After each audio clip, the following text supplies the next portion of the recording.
saya di ronsen tubuh saya, terus akhirnya waktu ngecek itu katanya di sebelah kiri itu kemasukan air.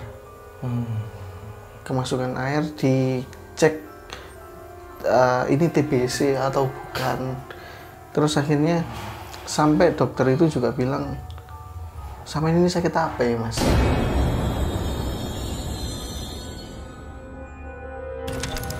Akhirnya setiap 3 hari sekali saya datang ke sana Pak Haji. Dan herannya batuknya nggak tambah sembuh, terus ada batuknya. Setelah itu beberapa hari selanjutnya masih sakit, masih batuk, dan saya ketika tidur di kamar saya itu nggak bisa tidur kalau nggak lewat subuh. Jadi selama beberapa bulan itu tidur saya itu setelah subuh. Kalau sebelum subuh saya nggak bisa tidur.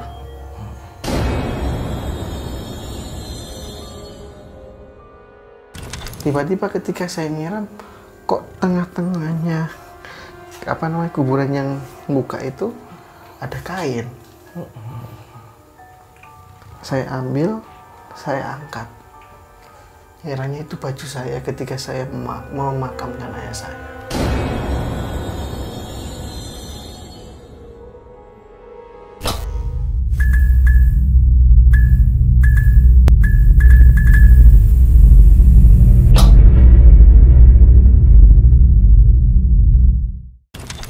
Assalamualaikum warahmatullahi wabarakatuh, sahabat-sahabatku dimanapun Anda berada. Berjumpa lagi bersama saya Aji di channel Cerita Misteri Via. Saya doakan sahabat-sahabat selalu sehat dan panjang umur. Kali ini saya dan tim Cerita Misteri Via kedatangan seorang narasumber dari kota Surabaya. Konon beliau ini pernah memiliki sebuah kisah horor yang menarik, tapi juga memilukan. Penasaran dengan ceritanya? Langsung saja kita sapa narasumber kita. Oke. Assalamualaikum, selamat malam Mas. Waalaikumsalam, selamat malam Mas Haji. Boleh kenalan ke tim, ke pemirsa Cerita Misteri Via? Halo Cerita Misteri Via, saya Rio dari Surabaya. Oke, Mas Rio, kabarnya ini Mas Rio pernah mengalami sebuah kisah yang bisa dibilang mistis nih ya. Coba bagaimana awal kisahnya Mas? Awalnya saya sakit Mas Haji. Iya. Sakit, sudah berobat di rumah sakit mana saja, di berbagai macam rumah sakit, klinik, tetapi jawaban setiap klinik, setiap rumah sakit itu pasti berbeda-beda. Gitu. Oke, kita tahan dulu ceritanya.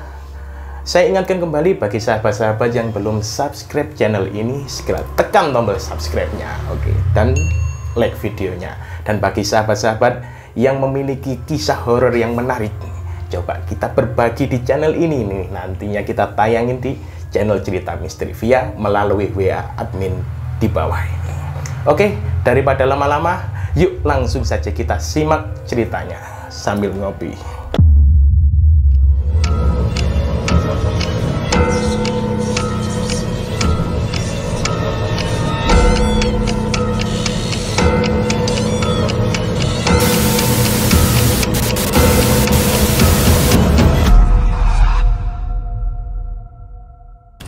Oke, Mas Rio bisa dimulai ceritanya sekarang.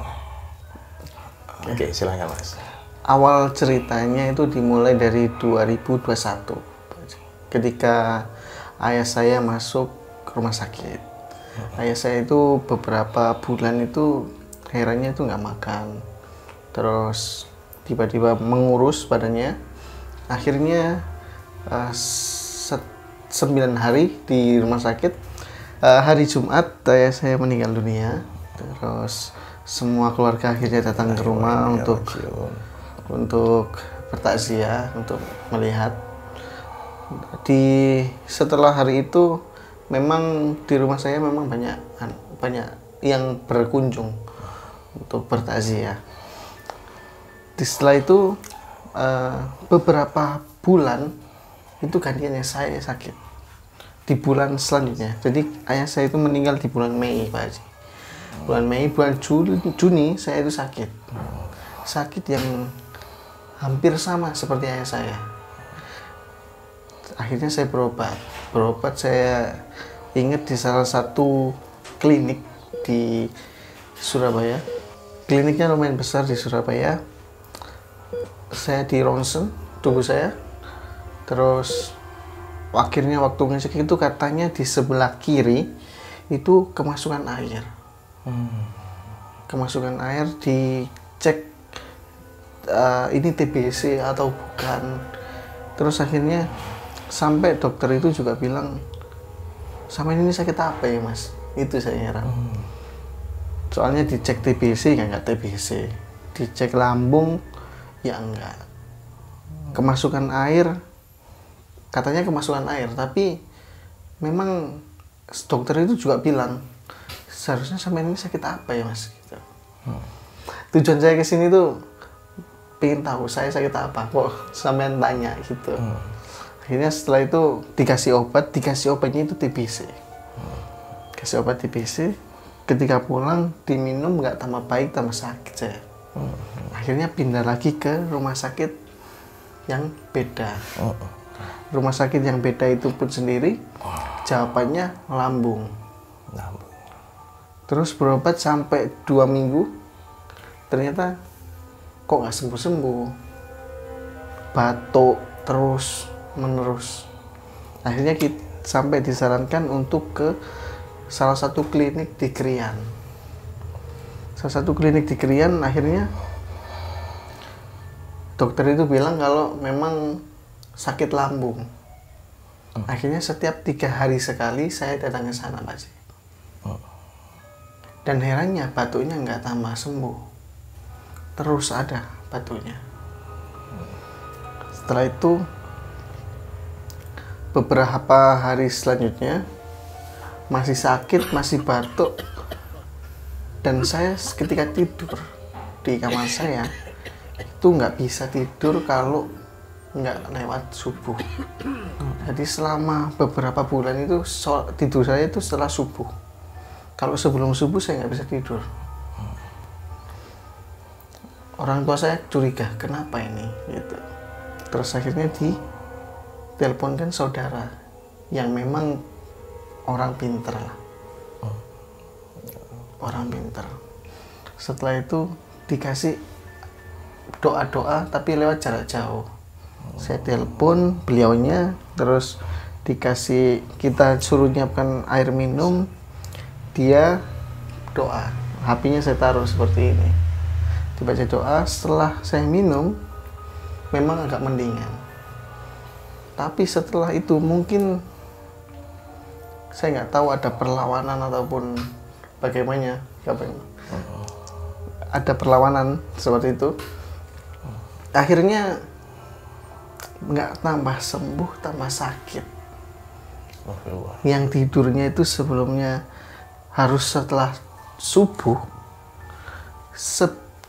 sebelum maghrib itu malah batuk terus, dan batuknya anehnya itu sampai muntah sirup merah. Itu berjalan beberapa bulan batuknya, batuk terus menerus hingga muntah sirup merah. Akhirnya karena saya nggak nyaman di kamar situ, akhirnya saya pindah kamar. Ketika saya pindah kamar, herannya jam 12, jam 9 itu saya bisa tidur. Padahal hari-harinya ketika saya di kamar saya sendiri, itu saya nggak bisa tidur sebelum subuh. Kalau setelah subuh saya itu tidurnya nyenyak banget. Begitu. Terus akhirnya karena kecurigaan itu, orang tua saya terus untuk meminta untuk ketemu sama orang pintar dari Madura itu. Akhirnya kita ketemuan di salah satu masjid di Sunan Ampel. Saya bersama keluarga di sana, ketemu beliaunya, saya didudukan di depannya. Sudah berapa lama? Nah, waktu itu jalannya memang sudah 2,5 bulan saya mengalami itu. Sakit, terus sudah ke dokter, tapi masih setiap dokter jawabannya berbeda. Malah kayak tadi, salah satu dokter bilang sakitnya apa, saya nggak tahu. Akhirnya saya dipijat aja. Saya disuruh hadap sana, kakinya lurus. Saya dipijat bagian kiri saya. Nih. dipijet, tapi herannya nyetrumnya itu di kaki kanan. Dibacain doa terus dipijet, sakitnya di sini. Saya teriaknya luar biasa. Itu saksikan, ada keluarga saya semua datang di sana. Saya dipijet, yang sakit itu kaki saya. Kaki saya kayak kesetrum, benar-benar kesetrum. Kuat banget setrumannya. Jadi ketika dipijet, semakin dipijet semakin sakit. Meskipun yang dipijet bagian kanan, yang sakit tetap kaki saya. Yang dipijet kepala, yang sakit kaki saya. Seperti itu. Akhirnya ketika sudah selesai pijatannya, saya dikasih air minum yang diisi minyak. Selama airnya itu ada, badan saya nggak apa-apa, terasa nggak apa-apa. Tidak ada batuk, tidak ada yang lainnya. Tapi setelah air itu habis, saya menerima batuk tadi. Batuk yang benar-benar, yang kemarin-kemarinnya nggak sampai muntah, ini semakin hari semakin muntah terus. Bercak sirup merah. Terus menerus. Setiap sebelum maghrib. Jam 4 sampai jam 6. Selalu, setiap hari itu seperti itu. Kalau batuan gitu. Tapi ini benar-benar langsung terus, nggak ada jeda sama sekali. Ngomong pun itu langsung batuk. Ngomong dikit langsung batuk. Sampai ya jadi muntah sirup merah. Seperti itu. Akhirnya ketika memang itu habis, saya telepon lagi Habib itu, orang pintar dari Madura. Saya bilang kalau saya masih sakit. Beliaunya menjawab, berarti harus ada pertemuan lagi, nggak hanya satu. Ketika memang akhirnya kita sekeluarga memutuskan untuk berangkat ke Madura. Berangkat ke Madura, tujuan beliau memang untuk membentengi tubuh saya. Jadi saya dan keluarga saya disuruh mandi kembang dengan syarat telanjang bulat dan hanya dilapisi dengan, badan saya hanya dilapisi dengan kain. Kainnya itu berupa merah, putih, biru, warna-warni kain. Jadi ketika saya selesai membalut badan saya dengan kain merah, ganti kain putih, ganti kain biru, berbagai macam kain. Ganti-ganti, ya. Setelah itu saya dimandikan di sana. Dimandikan di sana itu jam 12 siang. Beliaunya sebenarnya nggak boleh saya pulang. Saya harus di sana sampai memang setelah maghrib boleh pulang. Karena gangguan saya kan, keluhan saya kan sebelum maghrib sampai setelah maghrib. Pengen melihat langsung. Seperti itu. Tapi memang saya besoknya ada keperluan lain, akhirnya saya memutuskan untuk kembali ke Surabaya. Tapi dengan dibekali air putih yang sudah didoai untuk disiram di sekeliling rumah saya agar untuk membentengi itu. Karena memang sudah terbentengi, di 2 hari setelah itu memang nggak ada gangguan, saya nggak batuk-batuk lagi. Saya kembali, sebenarnya setelah itu saya nggak pernah tidur di kamar saya lagi. Nah, setelah dari sana saya memberanikan diri untuk tidur di kamar saya lagi. Nah, ketika tidur di kamar saya lagi, masih sama. Saya nggak bisa tidur sebelum subuh. Setelah subuh baru tidur. Terus akhirnya kamar itu saya sholati. Ketika saya sholati dan saya berdoa kalau saya nggak takut segala macam kiriman dari orang. Tapi yang saya takutkan, saya punya Tuhan, saya punya Allah gitu. Ya. Tapi setelah sholat, setelah tahiyat akhir, setelah doa, herannya saya langsung muntah sirup merah lagi. Ketika saya menantang langsung. Akhirnya saya telepon lagi, Habib, Pak, saya setelah sholat di kamar tersebut akhirnya muntah sirup merah lagi. muntahnya benar-benar sakit tenggorokan gitu. Akhirnya pokoknya pesannya beliau sebenarnya ketika menyiramkan air itu nggak boleh kelihatan orang. Akhirnya yang menyiramkan sebenarnya Pak D saya. Tapi kata Pak D saya ada yang melihat. Seperti itu. Dan waktu di Madura itu juga beliau berpesan jaga sikap dengan orang yang di sekeliling, orang terdekat, seperti itu. Jadi lanjut ke setelah dari kamar itu muntah, saya telepon beliau lagi, katanya beliau mau datang ke Surabaya. Akhirnya entah 4 hari atau seminggu beliau datang. Nah di 4 hari itu lagi-lagi saya terus-terusan sebelum maghrib itu batuk, muntah sirup terus, sirup merah. Sampai beliau datang. Ketika beliau datang, saya lagi-lagi dipijat seperti ini. Tapi rasa sakitnya nggak separah yang di Sunan Ampel nih, tapi masih sangat-sangat sakit, sakit.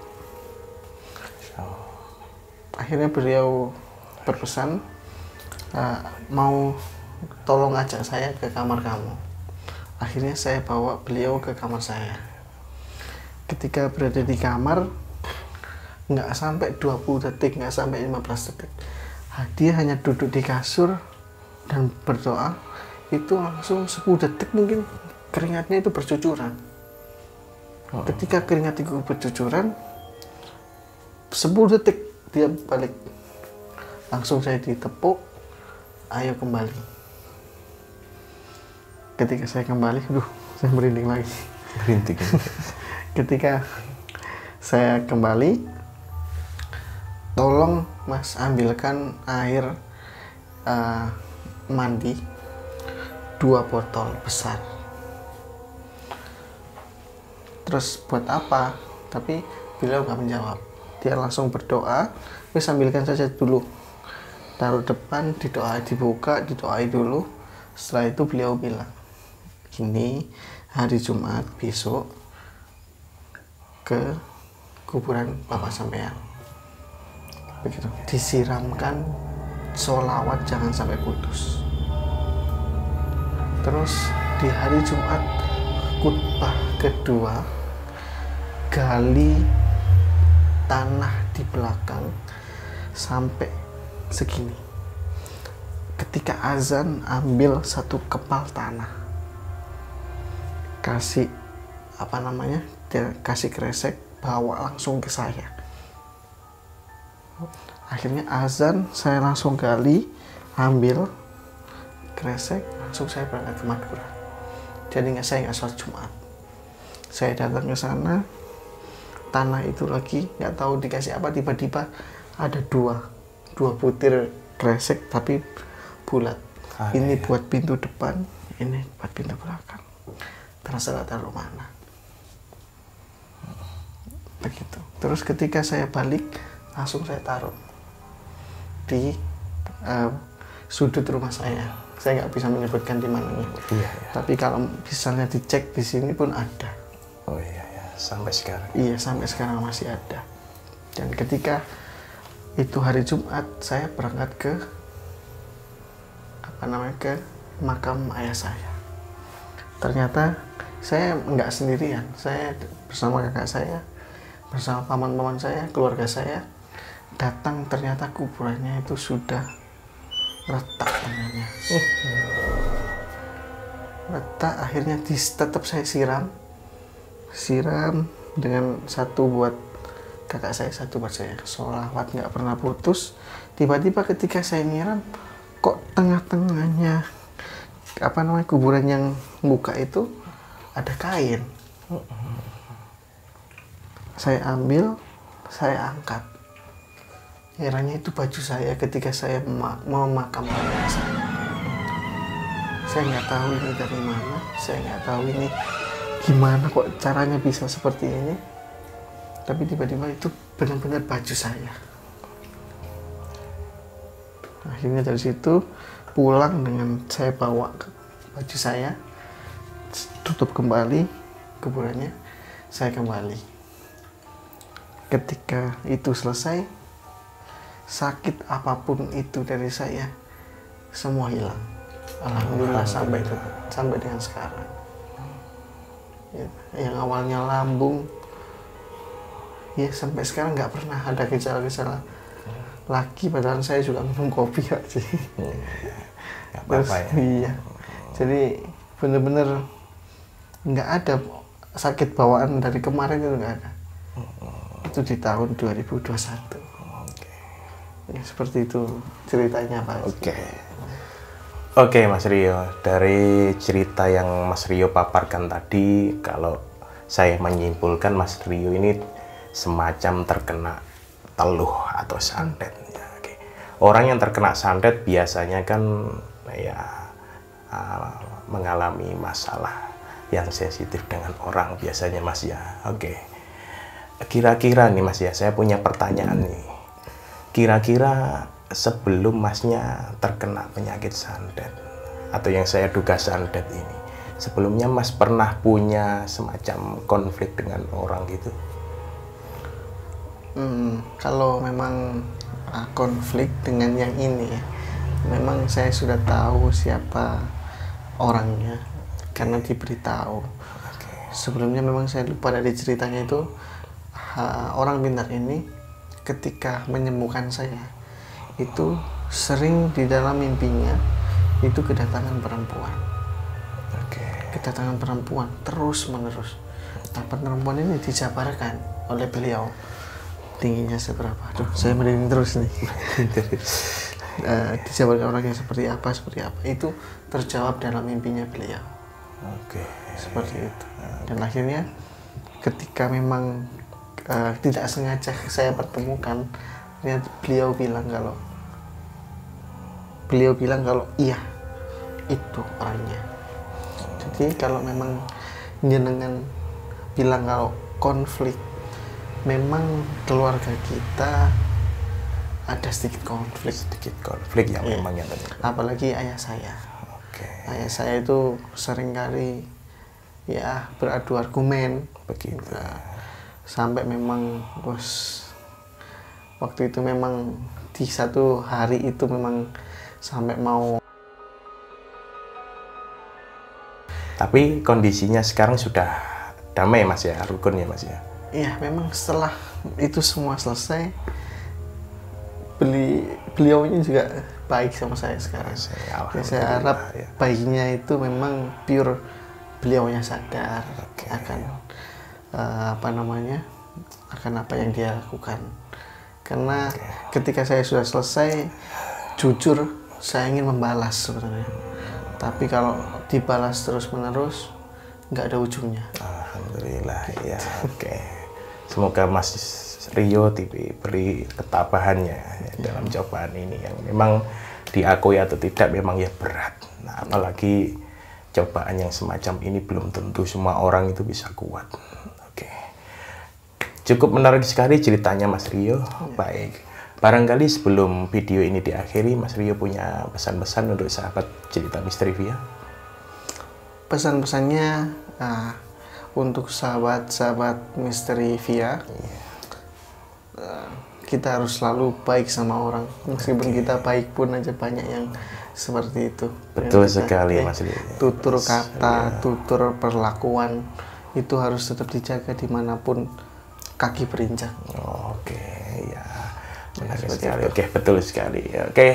Sebelum video ini saya close, saya ingatkan kembali bagi sahabat-sahabat misteri yang belum subscribe channel ini, segera tekan tombol subscribe-nya supaya tidak tertinggal video selanjutnya yang tentunya menarik di cerita Misterivia. Barangkali kalian memiliki cerita horor, jangan disimpan aja, langsung hubungi admin, nomornya ada di bawah ini nih. Nanti kita tayangkan di cerita Misterivia bersama tim cerita Misterivia. Saya pamit undur diri. Saya ucapkan terima kasih Mas Rio. Ya, semoga silaturahmi ini selalu terjaga Mas ya. Amin. Saya Aji, host cerita Misteri Via. Kurang lebihnya mohon maaf. Wassalamualaikum warahmatullahi wabarakatuh. Waalaikumsalam warahmatullahi wabarakatuh.